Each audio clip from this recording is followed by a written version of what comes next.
So, hello everyone. Thank you for joining us. We're glad you can be here for part 2 of our data security trilogy featuring Microsoft Purview. Today's session is all about building the foundation, how to create business-aligned data security framework, and that connects IT and compliance, and importantly, the business goals. So let's start off with introductions. My name's Sean Hughes. I'm the host for today's session. I've spent 30 years or so in IT, and I help organizations plan and implement effective information management and governance strategies, amongst other things. And I'm thrilled to be the host for today's discussion, aligning security and business priorities. I'm joined by Andrew Field, who's a seasoned cloud compliance expert with, again, more than 30 years experience helping organizations navigate complex data protection challenges. Andrew is highly regarded for his hands-on approach to Microsoft security and compliance solutions, and has led countless data security workshops and other engagements across multiple industries. And if you ever happen to work with Andrew in the future, you'll be very lucky. He's an awesome consultant and great guy to work with. So for those of you who have not heard of Bulletproof before, I'll do a quick introduction. We've been around for more than 2 decades, helping clients across North America with IT, security, and compliance as both a managed services provider and also a managed security services provider, and of course, a provider of consulting services. We're proud to be a long-standing Microsoft partner, and we have 2 24/7 security operations centers helping organizations stay secure around the clock. Before we get into the content, a couple of quick notes before we dive in. Today's session will run about 20 minutes, followed by a 10-minute live Q&A.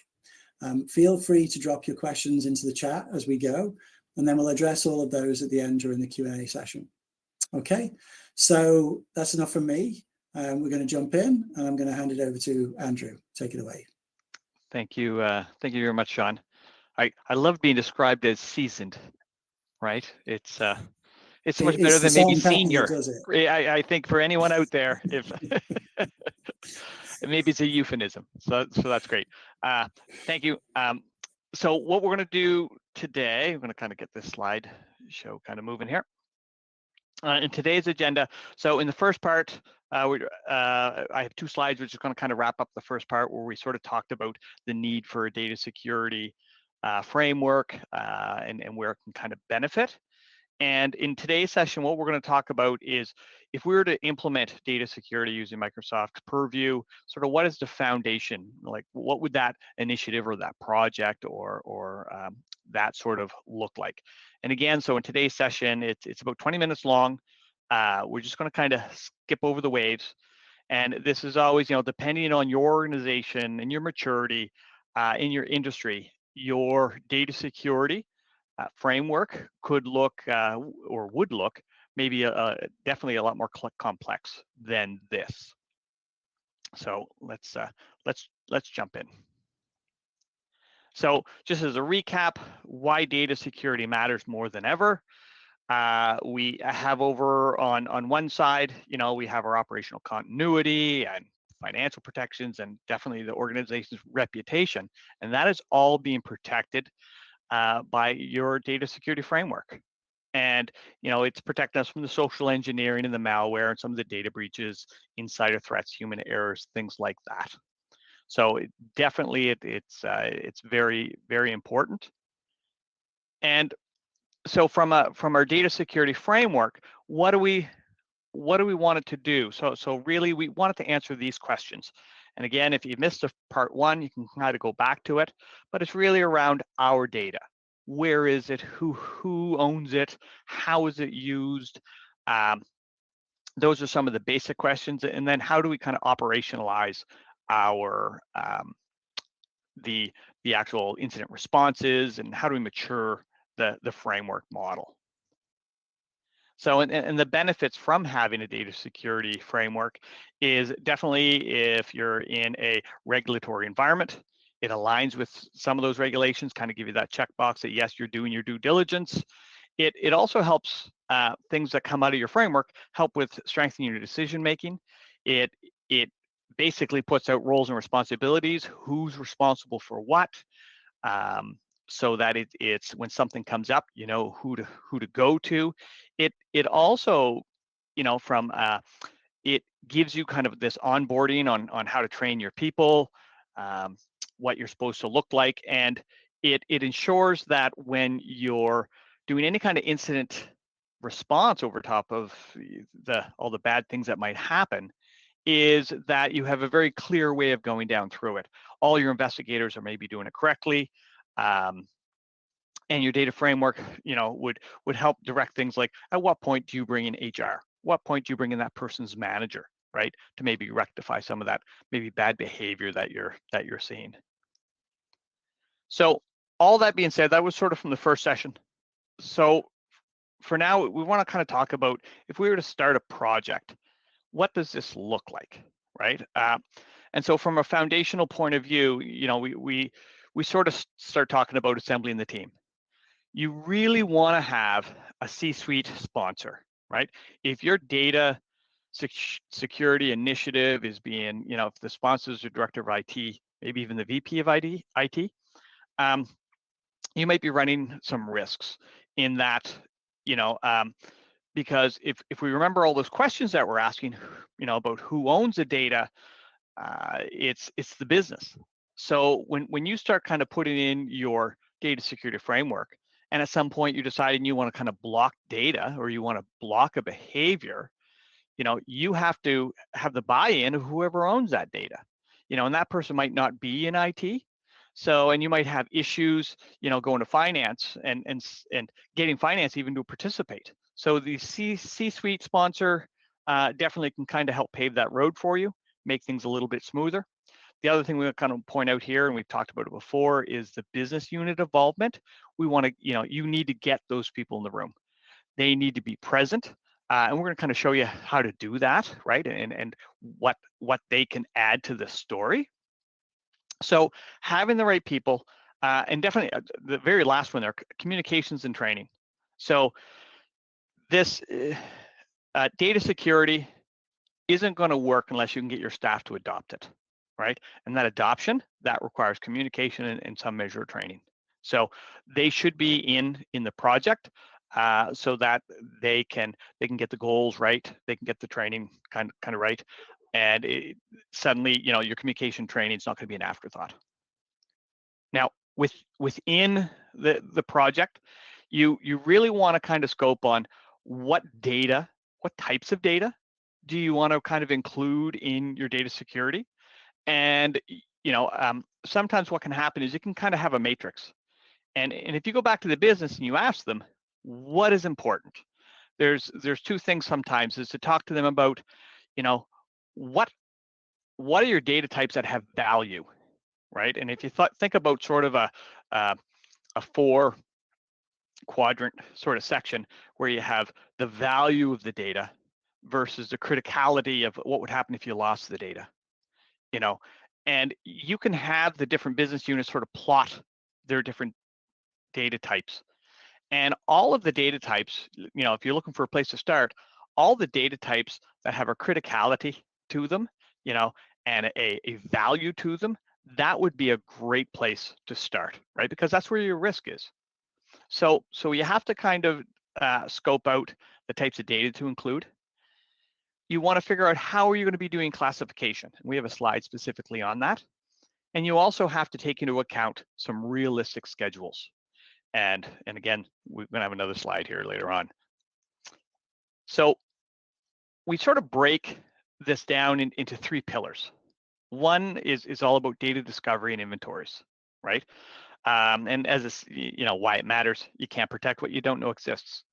So you can take those highly critical, you know, highly valuable data types, and you can sort of do an inventory of them. Where are they? And you can use tools for this. You know, you can have people run around looking for them.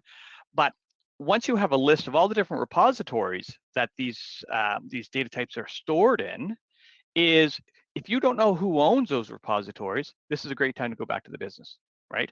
And it's a great time for the business to have a look at that, even if they're the owners. What we've seen in the past is those business units turn around and say, we didn't even know this data was located there, right? Or we didn't even know we had this kind of data. There's all kinds of different scenarios that these data inventories will help you with, and it will allow you to kind of do some check boxes against maybe regulatory alignment. So if you were like PCI DSS compliant, or you need that regulation, and you find you have credit card numbers stored someplace they definitely shouldn't be, they don't have the right controls on them, this is something that needs to be remediated. The other thing that's great from these data inventories is that once you figure out where all this data is, and you might have surfaced some to the business that they didn't even know, you can start kind of maybe folding that into data minimization. Maybe there's 10-year-old data and business didn't even know it was there. That's a great time to say maybe we should delete it, and maybe we should start talking about retention, which is awesome because your most secure data is data you deleted. So that inventory list will also allow you, now they have the repositories, you can go back and look, put your eyes on who has access to those repositories, right? You can do sort of an access control audit on them, and maybe get to more of a least privilege, so you're removing people that no longer need access. And so a lot of these data discovery and inventories, they really help you support your data security and your governance frameworks. And within Purview, there's a bunch of tools that can help you with that. E-discovery, content searches, technically now they're sort of in the same bucket from a technology point of view. We have Content Explorer that helps you kind of drill down through where they are. And that data from both those can be exported. So when you can take that out, you can put it in Excel, into pivot tables, you can kind of mount it up into Power BI, to get a better look at it. There's also tools, the Microsoft Information Protection Scanner, that will allow you to search for particular data types in your files on your file systems, like on-prem file systems. And you can also look for these data types in your structured data using the Microsoft Purview data maps. So that kind of just an overview of the inventories. When we look at data classification, sort of the next step, we sort of need to differentiate two different types of classification. One is based on the system doing the work, right? And it's very, Microsoft has lots of these classifiers, they refer to them as, out of the box: credit card numbers, SWIFT codes, IBAN numbers from a financial point of view, social insurance numbers, and passports, and all kinds of things from a personally identifiable information point of view. So you also have the ability to create your own. So you can have the system that's looking for specifics in a document, and it says, if I see this, I know this file contains maybe financial data. So that's one type of classification. Another type of classification we refer to as user classification. So this is when a user is actually, using a sensitivity label, or a tag, and tagging a document saying this document's for internal only. Now, there are some organizations that, because the user classification scheme requires you to roll it out to the business, you need some adoption, you need some training. And some organizations think for their first pass, they're just going to do the system-based detections. And there's a risk there, because in my experience, and is that the user classification scheme is much better. Is the system-based, it can sort of only detect, password and credit cards and things like that. Is if the user says this is a restricted document, the system doesn't have to figure out what's inside of it, right? That label can have the controls applied to it all on itself. And then you can use your user classification scheme as your normal way of deciding, how critical or how sensitive documents are, and using system-based detection as a safety net. So those when we look at data classification, we need to decide kind of what sort of classification are we going to use. So in Microsoft Purview, we talk about these sensitive information types. These are the system-based detections that you can do, the PII, the financial, the organization ones. There's also a technology referred to exact data match that allows you to basically import a large record set, and something like that. It might look like maybe it's your employee list, right? With their employee numbers and their names and their addresses and things like that. So instead of looking for a particular, say, a driver's license, you're looking for specific driver's license that only exists within this list. And then there's trainable classifiers, which is sort of AI machine learning that can help you sort of determine whether a file is like an invoice or a contract, right? And you can sort of tune. So you can use these different features of Microsoft Purview to help, I guess, refine your data classification. Now, let's see here. There's controls that when we look at the user classification, if we put in these sort of the scheme, general, confidential, internal, only, restricted, we can have these labels provide features of functionality for us. So every time somebody creates a document, it could default. It could default to say internal only, which I think is a great security, because then if you ever want to send it out of the organization, you have to change that default from internal maybe to confidential or general, and maybe you have to provide some justification, things like that. The labels also can enforce encryption right away. So if you think internal only, it could encrypt it to only people, users within your domain. And there's other great features for subjective labeling. So if it sees particular content in a document, it might suggest that you label it restricted. So labels can be applied to email, documents, meetings, and sites. So we looked at the data inventories, we looked at the classification. We're going to finish up here with data loss prevention. So when we look at data loss prevention, a lot of times we want to create a rule set. So Microsoft has these rules that we create, and a lot of times we create the rules based on the direction of sharing. So you'd have one particular rule saying, oh, if somebody is sending something external, and it's coming from a particular audience, maybe to a particular audience, and it includes system-based classification or user-based classification, if that happens, we want it to trigger. So when we look at this kind of data loss prevention, we might say if somebody's sending something external to a public email service like Gmail or Outlook.com or something, and the files have a lot of credit card data, or if the files are labeled as internal only or restricted, maybe you want something to happen, like have that blocked.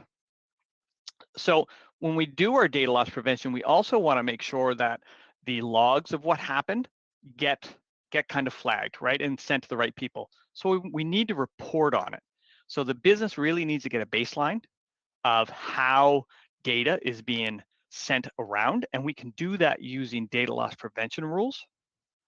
So, and when we think about data loss prevention, we also need to kind of think about how are we going to triage it, how are we going to investigate it, and again, as sort of mentioned earlier, at what point are we going to bring managers and HR and risk and legal into it if somebody's behavior is really bad?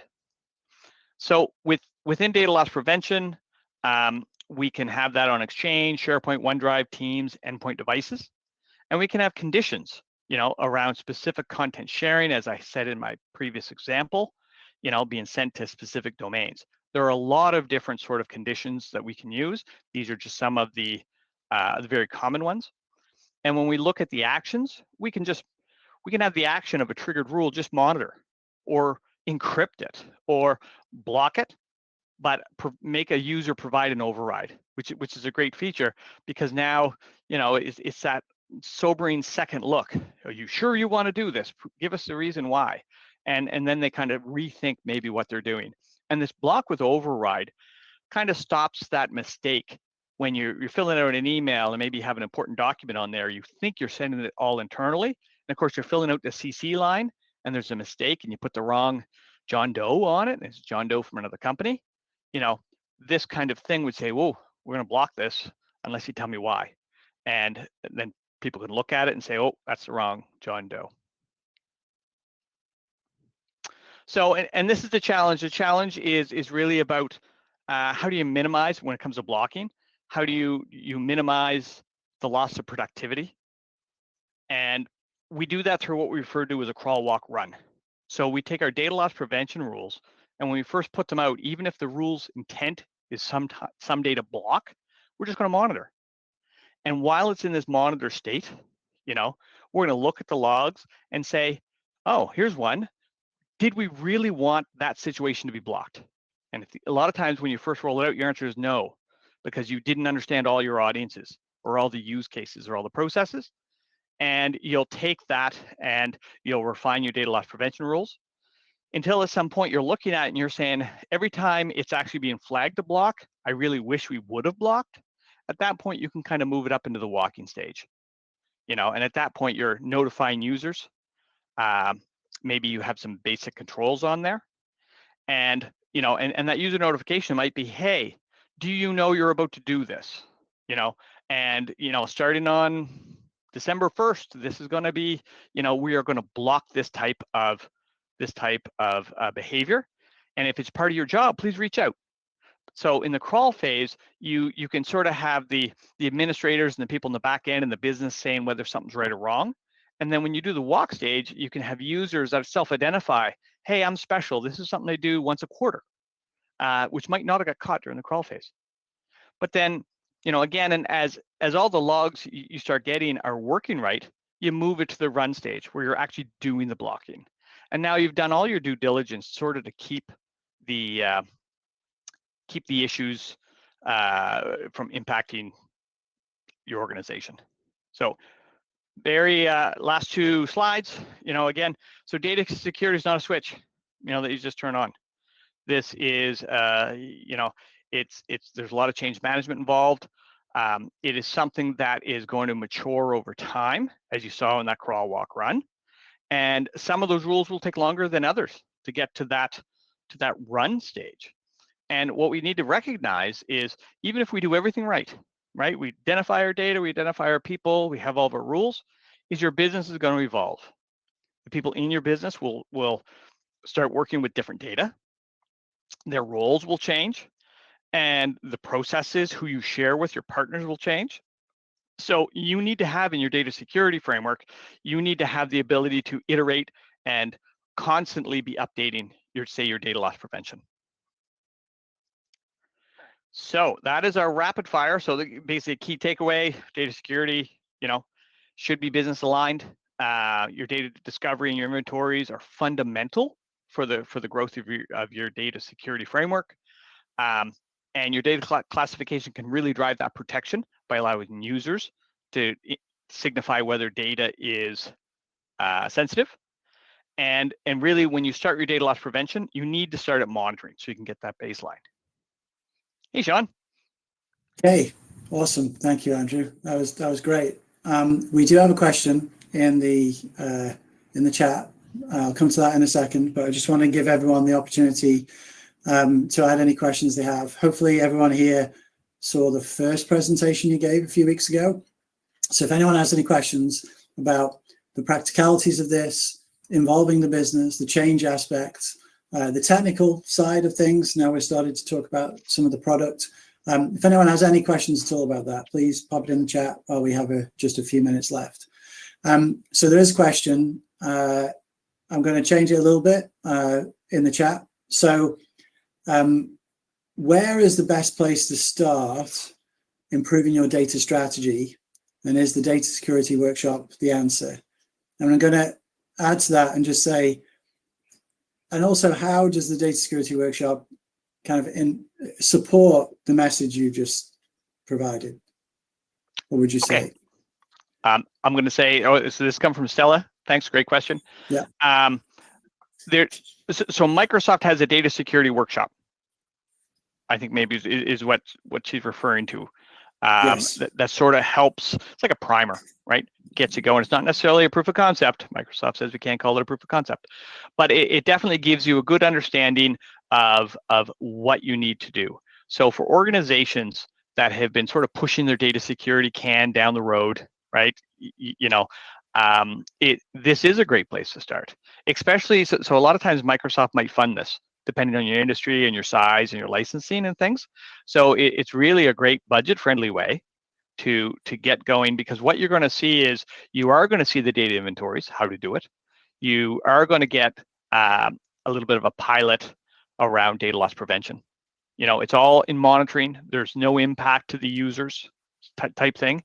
I will say though, the one con to the data security workshop is it really doesn't focus a lot on the people in the process, right? And through our experience, that is 100% necessary for your complete data security strategy. But what is good is people can see that in action, and they can they can maybe recognize themselves. Okay, here are the people we'll need to assemble from a team perspective to go forward, and start that planning.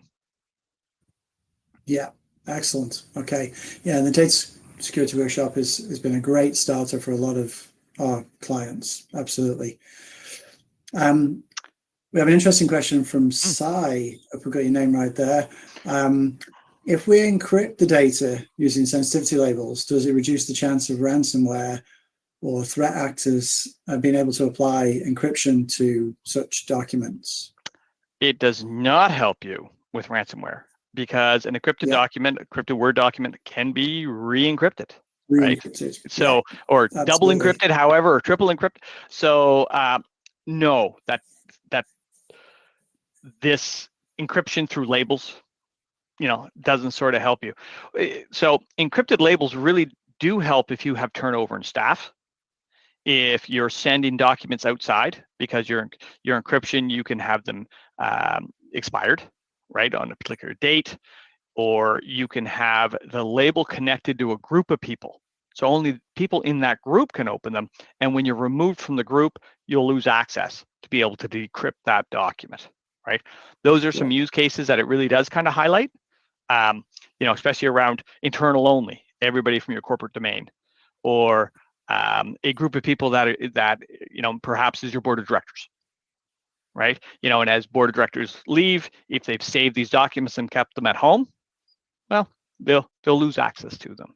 But no, it's not going to help you with the ransomware, unfortunately. Yep. And there are other mechanisms in the Microsoft 365 space that do help with that kind of attack, but not the encryption labels we were talking about. Yeah. I do have a question for you. If I'm one of the folks on this call, and this is really the start of our journey, you gave some great tips and some guidance throughout this presentation. If I was starting off and I wanted to get support for my arguments, I see the benefit. What's the one thing you would do first to really try and get this moving? If you don't have corporate support, like top down, and there's, you have no proof, because right now a lot of organizations, they kind of sit in two camps. Either I think this is happening, they're paranoid. I think this is happening all the time, and I have no visibility, or I haven't seen anything, so I don't think it's happening, right? So you have your two spectrums. Is a really quick way is you can put out data loss prevention rules that just monitor, and you can use the Microsoft sensitive information types, right? The untuned. So you're going to have some false positives, but what it's going to do is, and then you can report on that over time, and you can say, look how much this is happening. And we had we had a CISO kind of reach out. We sort of helped them out a little bit, and he was looking for specifically for people using AI models, and so did some basic things, put some things in place, and what they found was that the number of people that were pasting complete emails into ChatGPT Oh, wow. And, you know, and in there, so they were sort of in a little bit in the financial space. And they were like, there was account numbers and there was this. Now, what they did, it happened a lot. Over a week period, probably he said around 400 times. But it was all benign in the sense that what people were asking ChatGTP to do was not anything to do with the data. It was like, can you make this sound better? Right? That, like, it was things that if you had, say, an internal co-pilot in your organization, right, that it could just kind of help. Now, it's still exfiltration, right? Because somebody's taken corporate data, they've pasted into kind of a larger language model. Where that goes, who knows, right? Yeah, So, exactly. and he was able to take that data, take it up the chain, and say, look at this bonfire, right? And then the organization With kind of, evidence. started thinking, well, you know what, maybe we should roll out Copilot. They were kind of dragging their feet, you know, because obviously, you know, and now they were able to communicate to the staff, if you're going to do this, do it before you put in the account numbers, right? For now, right? Excellent. That type of thing. Yeah. Okay, great. Thank you. Okay, so it looks like we're out of questions and pretty much out of time as well. So we'll wrap up. Just a quick reminder for everyone, there is a survey link in the chat. We really would love your feedback. Please don't forget to register for part 3, Operationalizing Data Security, which is on November 13th at 2:30 EST. And thank you again. I know everyone's busy, so thank you for spending sort of a little bit of time with us. If you have any questions, you can always reach out, and hopefully we'll see you next time. And thank you, Andrew. Take care, everybody.